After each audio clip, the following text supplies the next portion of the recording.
We're now going to look at examples of some organisms and how their oxygen dissociation curves differ. One example is the lugworm. It is an animal that lives on the seashore. It's not very active. It spends its life in a U-shaped burrow.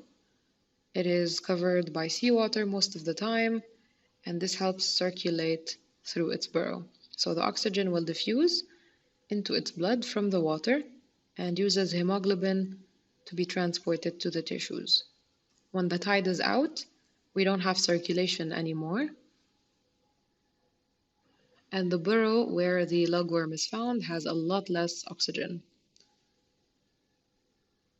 So now the lugworm has to extract as much oxygen as possible from its environment to survive until the tide comes back and covers it again to replenish it with oxygen. So in these situations, the dissociation curve is shifted far to the left as compared to that of a human.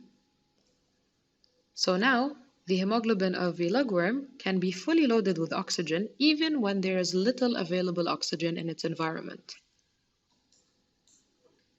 Another example would be the llama. The llama is an animal that lives in high altitudes where the atmospheric pressure is low and the partial pressure of oxygen is low.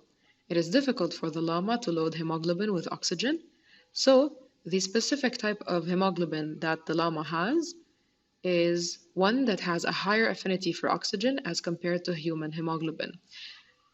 So the oxygen dissociation curve of the llama hemoglobin is shifted to the left of that of human hemoglobin. And this is how these things come into play.